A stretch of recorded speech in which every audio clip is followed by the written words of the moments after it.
kayaknya ya apa ya, di sini seperti memang ikut lockdown. Memang lockdown yang hari itu pun pertama lockdown, memang di jalan nggak ada mobil, paling 1-2 itu saja, memang sepi. Halo guys, selamat datang di channel YouTube aku, Bintang Mia.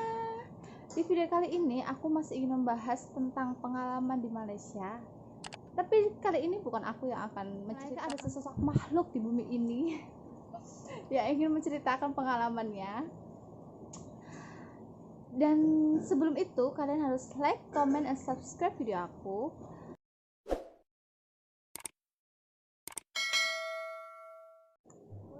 Dan kita panggilkan aja, kita langsung panggil Mbak. Mbak. Oh, Mbak. Mbak. Mbak.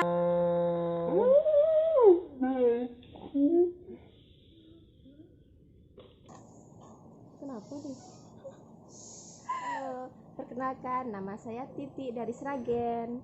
Nah, ini adalah mbak aku di sini, mbak yang suka jalin aku. Ya pokoknya dia ingin sharing pengalaman dia. First time datang ke sini, dia selalu cerita kayak gini dan aku ingin share juga ke kalian gimana dia bisa sampai ke Malaysia.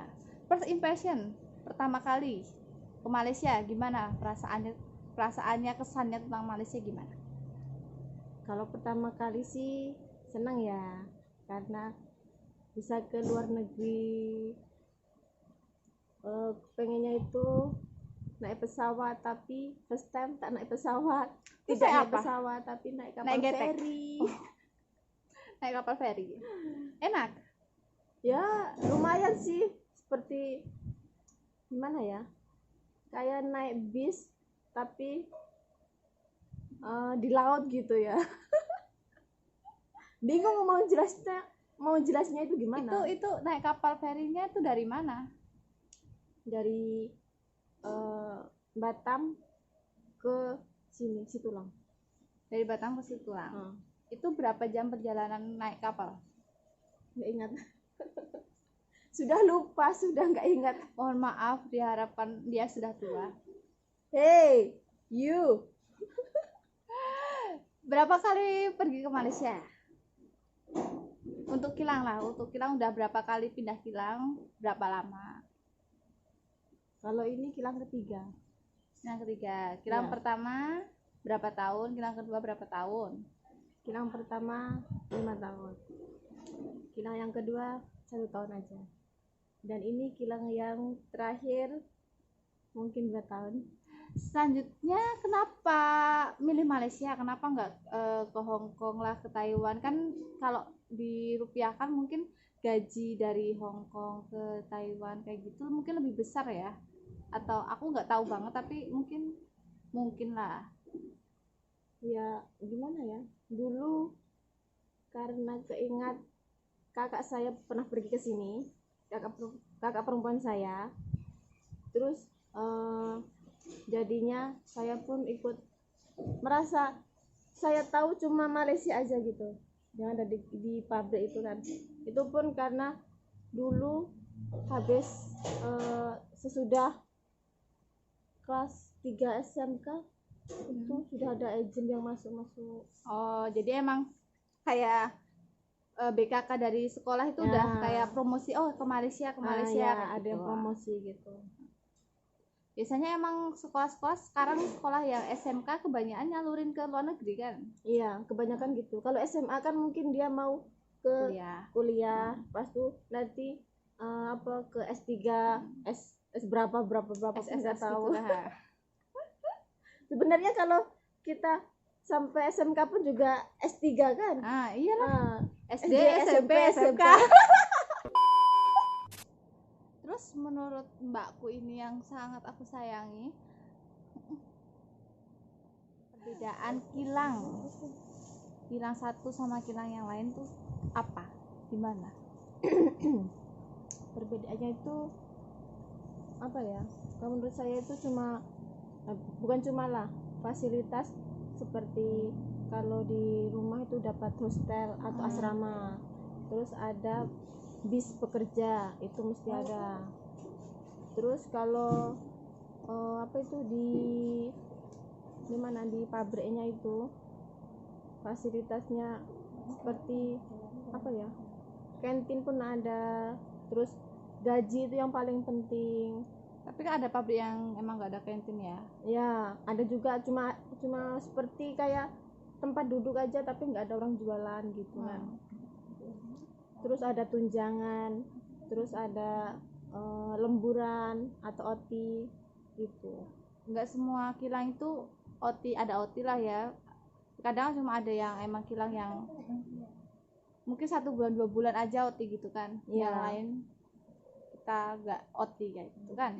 Iyalah. Terus menurut Mbakku ini juga kekurangan kelebihan kita kerja di Malaysia menurutnya apa? Kayak kekurangannya apa kayak gitu kalau kita ikut agent. Kekurangannya apa ya? Yang penting kalau mau kesini itu harus seperti gimana ya, kita mencari tahu pabriknya atau kilangnya ini gimana, terus fasilitasnya komplit atau enggak, terus nanti apa itu ya, seperti gajinya itu gimana, harus Cari tahu betul-betul ya. Dicari betul-betul, ditentukan. Biasanya setiap tahun tuh seperti kayak ada kenaikan gaji ya. Dan sekarang basicnya itu atau UMR 1.200 ringgit. Nah itu harus ada, meskipun orang baru mesti dapat segitu. Kalaupun tidak ada lemburan, mesti dapat 1.200. Oh. Kenapa Mbak nggak milih kerja di Indonesia aja? Kenapa mau ke Malaysia aja? Kan udah 5 tahun kan, udah ngerasain oh ini Malaysia kayak gini. Kenapa mau balik lagi ke Malaysia 1 tahun terus balik lagi Indonesia terus balik lagi ke Malaysia? Kenapa nggak aku mau cobalah di Indonesia kayak gitu? Nggak tahu ya, rasanya tuh pengennya itu ke Malaysia aja, bukannya nggak mau ya, mungkin karena belum pernah kerja di Indonesia dimanapun, jadi rasanya pengen, sudah tahu rasanya di sini kayak gini, gimana semuanya, jadinya pengennya ke sini terus gitu. Walaupun kalau menurut aku ya Mbak ya, kan kadang cuma kilang ada yang termasuk kita yang di sini, kalau dirupiahin kita kan cuma dapat UMR, kita dapat basic. Itu kan kayak kalau di Indonesia mungkin di daerah Cikarang sama Karawang mungkin lebih besar gajinya kalau dirupiahin kita di sini kan. Iya. Biasanya kadang orang, alah kenapa sih itu gajinya sama pun kayak di Kerawang kayak gitu. Kenapa nggak di Indonesia aja cari Kerawang kayak Cikarang? Ngapain harus ke Malaysia? Kalau menurut pendapat aku pribadi, mungkin di sini kita kan dapat hostel sendiri. Kalau mungkin kita di Karawang, di Cikarang itu kita kos Iya, gitu kan. gitu kan. Terus di sini pun kita ibaratnya kalau kita memang jauh dari orang tua, kita bisa nabung, kita bisa hemat-hemat yang betul-betul hemat ya. Iya lah. Kalau di sana mungkin lain. Itu pun tergantung kita juga lah. Kalau kita bisa menabung duitnya sedikit-sedikit, nanti kita kumpulin, terus nanti kita kirim ke Indonesia, itu kan boleh. Kalau di Indonesia kan seperti kita ibarat dapat 4 juta, terus nanti rumahnya pun kontrakan itu bayar sendiri kan, makan sendiri, memang makan sendirilah semua pun. Terus kalau transport tidak tahu lah ada ke tidak ada. Mbak kita pun juga belum rasain pabrik. Nah itulah. Tapi kita kan cuma emang kita kayak temen kita ada yang di pabrik Indonesia kayak gini juga. Iya. Jadi kita tahu sedikit lah. Nah sekarang kan masih ada wabah COVID. Iya. Di Indonesia pun sekarang tuh ramai banget yang kena, udah 7.000 berapa? Udah banyak banget lah pokoknya di Malaysia itu 7.000, tapi kalau di Indonesia berapa ya? Banyak ya? Banyak. Udah banyak kan. Nah menurut Mbak kita kan cuma tahu lewat sosial media kalau di Indonesia kayak gininya. Kalau di Malaysia pun kita lewat sosial media, tapi kita juga terjun langsung lah, kita ikut dalam masyarakat Malaysia. Menurut Mbak tuh kira-kira penanganannya di Malaysia sama di Indonesia itu gimana bedanya? Ya apa ya, di sini seperti memang ikut lockdown. Yang hari itu pun pertama lockdown, memang di jalan nggak ada mobil, paling 1-2 itu saja. Memang sepi, semua rumah tutup, semua pabrik, terus di kedai ataupun di toko semuanya tutup, terkecuali kalau Kedai bahan pokok. nah seperti sayuran, makanan, terus seperti beras itu kan mesti itu ada buka, karena itu buat makanan sehari-hari kan. Kalau di Indonesia kan gimana ya, meskipun dibilang lockdown, tapi sebagian masih dekat di pasar-pasar itu masih banyak orang berkerumunan, banyak, terus ramai gitu kan. Terus sekarang pun ada yang beredar video kayaknya itu mall apa gitu kan yang ramai pengunjungnya, tiba-tiba itu kan ada yang mall tiba-tiba dibuka terus ramai semua kumpul di situ kayak gitu. Itu menurut aku sendiri itu tergantung dari diri masyarakatnya sendiri kan ya. Mungkin masyarakat Indonesia menurut aku kurang disiplin kalau masalah lockdown, ke suruh social distance itu kurang disiplin lah. Tapi menurut kita yang di Malaysia sini, kita di Malaysia emang masyarakat Malaysia itu menjaga banget social distance. Kayak kalau kita pergi buat beli barang dapur gitu, emang suruh jaga 1 meter, emang betul-betul 1 meter kayak gitu. Nggak yang kita harus jaga jarak kan. Emang betul-betul jaga jarak banget. Terus disuruh satu rumah itu yang keluar itu cuma satu orang, satu kepala yang untuk beli sayuran. Memang mereka pun mengikuti seperti itu, mengikuti ya, keluar pun satu orang, satu kepala kayak gitu. Di jalan pun banyak polisi-polisi kalau ada yang melanggar atau yang nggak berkepentingan mau keluar dari ibaratnya provinsi ya. Kalau di Indonesia provinsi itu selalu ditanya nggak boleh kalau yang keluar dari provinsi negara Malaysia ini. Tapi kalau cuma mau beli belanja dapur itu masih boleh. Dan ini udah bukan masalah lockdown ya Malaysia ya, sudah PKPB ya. Tapi belum boleh keluar dari Johor ke Selangor masih belum boleh kan? Belum boleh ya. Nah, sekarang juga kita memasuki bulan Ramadan. Tahun ini kita kenal tahun ini juga, kita tahun ini merayakan Ramadan bareng-bareng juga. Iya. Menurut Mbak ini apa yang dirindukan dari bulan Ramadan tahun ini? Kan ada COVID juga. Kira-kira gimana ini bulan Ramadan kali ini? Rasanya ya? Rasanya sedih juga iya. Terus nggak bisa kemana-mana, teman-temannya pun mau pergi sini ataupun kita pergi ke tempatnya teman-teman pun tidak boleh. Gimana ya, nggak bisa diungkapkan lah. Nggak kayak Ramadan lah gitu ya. Iya, kayak hari biasa aja di rumah.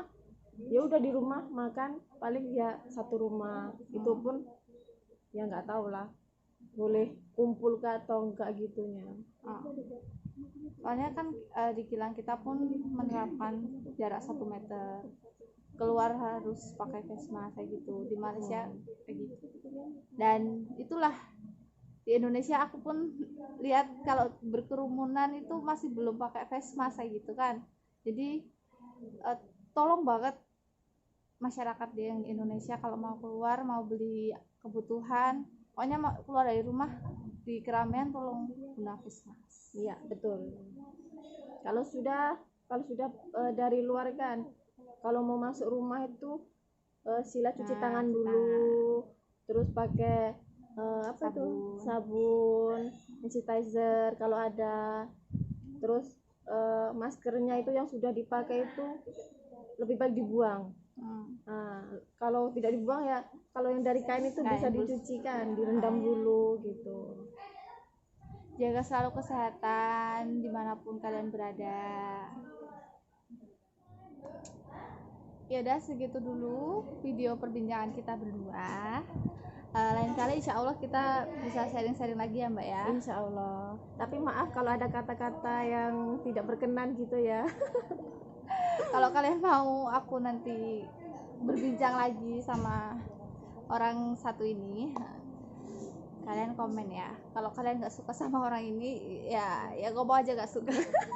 Nggak apa-apa. Tapi ngomong-ngomong, Mbak aku ini jomblos, jadi barang siapa yang mau dekat PDKT boleh. Nanti aku cantumin Instagram dia di bawah ya. Aduh, kenapa jadi jodoh-jodoh kayak gini? Yaudah ya. Bye sih. Bye bye. Gak kerasa hari ini, detik ini kita udah ada di penghujung bulan Ramadan. Kita berdua mewakili dari TKI Malaysia mengucapkan minal aidin wal faizin, mohon maaf lahir dan batin. Jangan lupa Like, comment, dan subscribe.